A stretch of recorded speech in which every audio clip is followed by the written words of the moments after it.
ఇదేగా రూటు? ఇదే sir.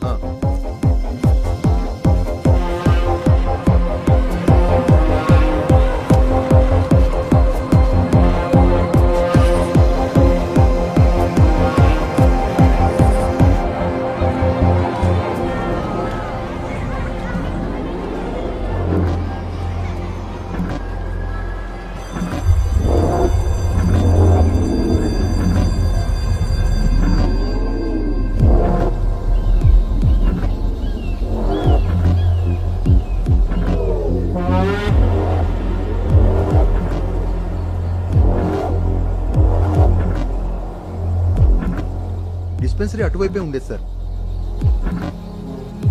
Okay students, take out your books.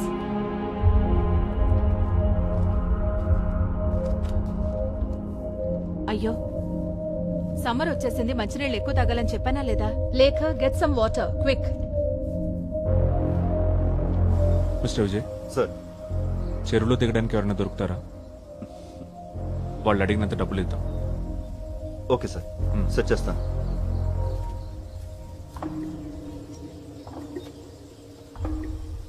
చెరువులే ఉంది సార్. ఏం ఉండకూడదని ఆశిద్దాం. మంచినీళ్ళు తాగు, యుల్ ఫీల్ బెటర్.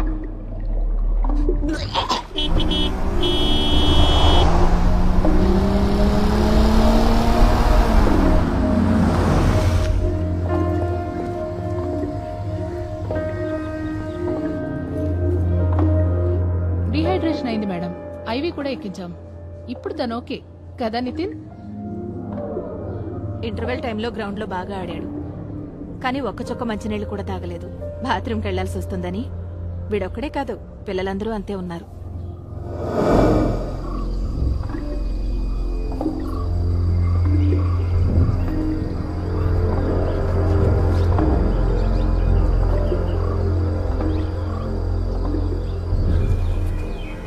శోభన, ఓయ్ శోభన, నీకు ఈ విషయం తెలుసా?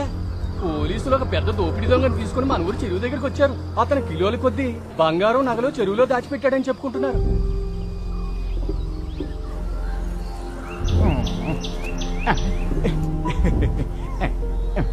మన పాత సినిమాల్లో గజ దొంగలు పెట్టుకునే మాస్క్ లాంటి ఒక మాస్క్ పెట్టుకుని ఉన్న దొంగ రూపం ఉందో చూడు, అది భయంకరం.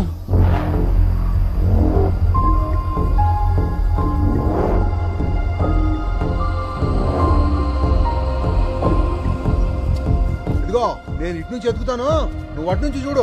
సర్లే, దొంగ బాగా పెరిగిపోయింది, చూసుకొని దిగు.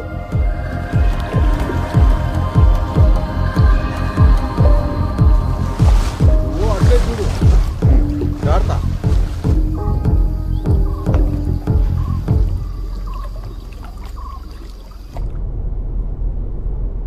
ఏంటి నితిన్?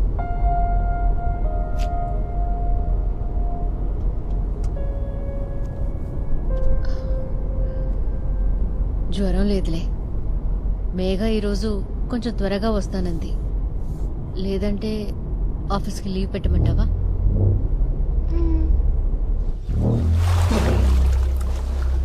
సరే ఉంటానైతే. ఏం జరుగుతుంది సార్? తెలీదు.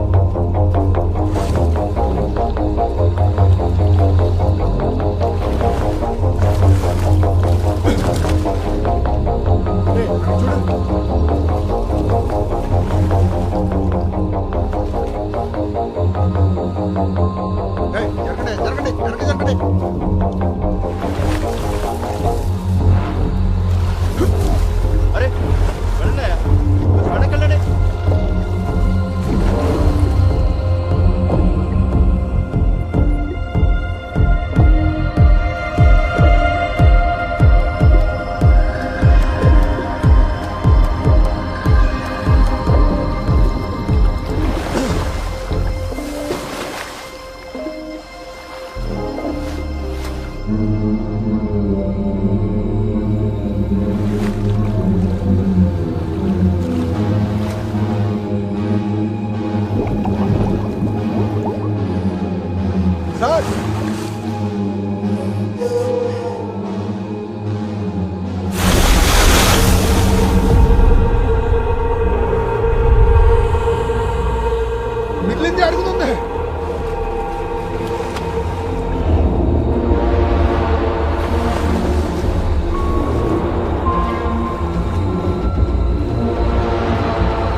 బయలుదేరుస్తున్నారు.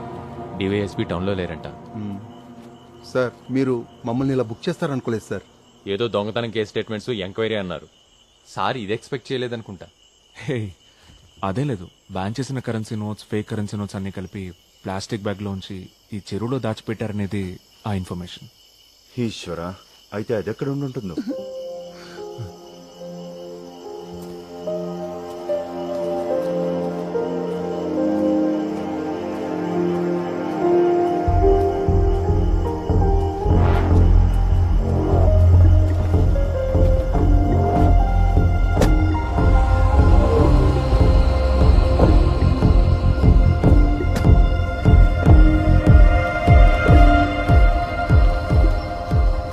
ఏంట్రా కంగారు? రా చెప్తా. రేయ్ బేబీ, ఫ్రిడ్జ్ లో బేరుందా? లేదు స్కాచ్ ఉంది. సరే ఏదో ఒకటి తీసుకురా.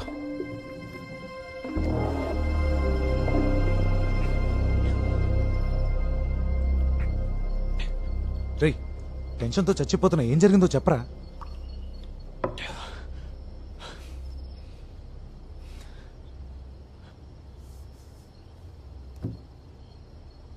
నితిన్ కథలోని చెరువు నిజంగా ఉంది.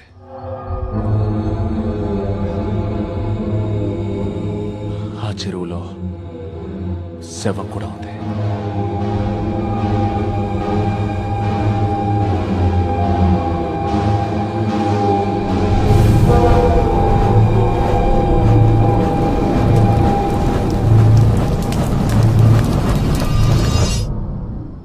రేయ్, అసలు నువ్వెందుకు ఆ చెరువు కోసం వెతికావు?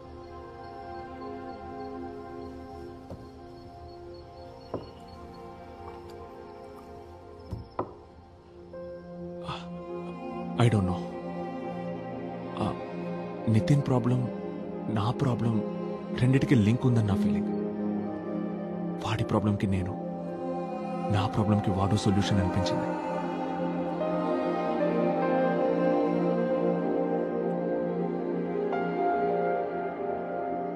నా క్లయింట్ దౌర్జన్యం చేశాడని పోలీసులు ఇచ్చిన స్టేట్మెంట్, దాన్ని బలపరుస్తూ ప్రాసిక్యూషన్ చేసిన ఆర్గ్యుమెంట్, ఇవి పూర్తిగా అసత్యాలు యువర్.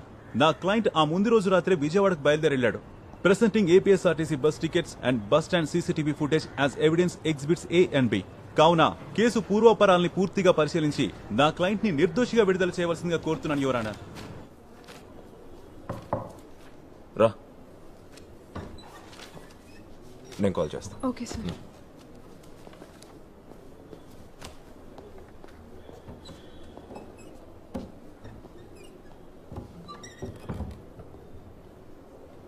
ఉదయం నీ కోసం చూశాను, అప్పటికి నువ్వు ఇంకా రాలేదు. ఏదైనా అర్జెంట్ ఇష్యూనా? నేను నచ్చితాపురం వెళ్ళాను, ఆ విషయం నీకు చెప్దామని వచ్చాను. అది ఇప్పుడు అందరికీ తెలిసిన విషయమే కదా. జిల్లా జడ్జి నాకు ఫోన్ చేశాడు, ఆయనకి హోమ్ సెక్రటరీ ఇన్ఫార్మ్ చేశాడు. ఇక స్టేట్ లో పోలీసులతో పనే ఉంది, జడ్జిలే డైరెక్ట్ గా కేసులు ఇన్వెస్టిగేట్ చేస్తుంటే అని డీజీపీ హోమ్ సెక్రటరీతో అన్నాడంట. నేను లా యూనివర్సిటీలో పిహెచ్డీకి రిజిస్టర్ చేసుకుంటానని చెప్పిన విషయం నీకు గుర్తున్నట్లేదు. నాకు టైం కుదిరినప్పుడు లైబ్రరీలో పాత కేసులవి ఫైల్స్ రెఫర్ చేస్తున్నాను. ఆ చెరువుకు సంబంధించిన కొన్ని ఓల్డ్ కేస్ డైరీస్ చదివినప్పుడు చాలా ఇంట్రెస్టింగ్ అనిపించి ఫీల్డ్ వర్క్ చేయాలని క్యూరియస్గా ఫీల్ అయ్యాను. పోలీసులే సీన్ క్రియేట్ చేశారు. నువ్వు అక్కడికి ఫేక్ కరెన్సీ నోట్స్ పట్టుకోవడానికి వెళ్ళావని విన్నాను. అది అప్పుడు అల్లిన కవరింగ్ ఫేక్ స్టోరీ. బేబీ, ఏదైనా విషయం దాచిపెడుతున్నావా నా దగ్గర? లేదు, నిజం.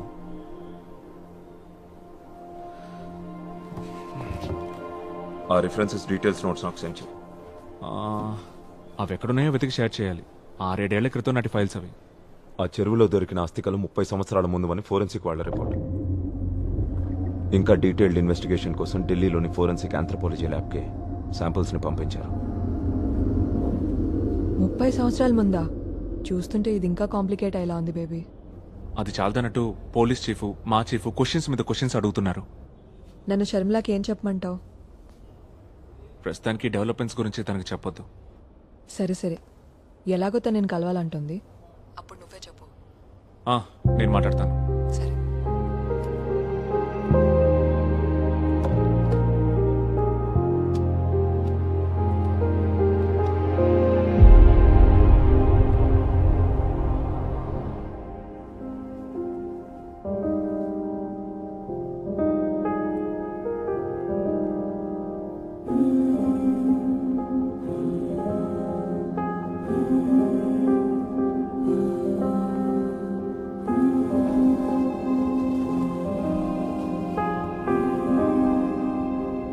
నేను మీతో కొన్ని విషయాలు షేర్ చేసుకోవాలి. ఏంటవి? మిస్టర్ బేబీ, రేపు ఒకసారి వీలైతే కలవచ్చా?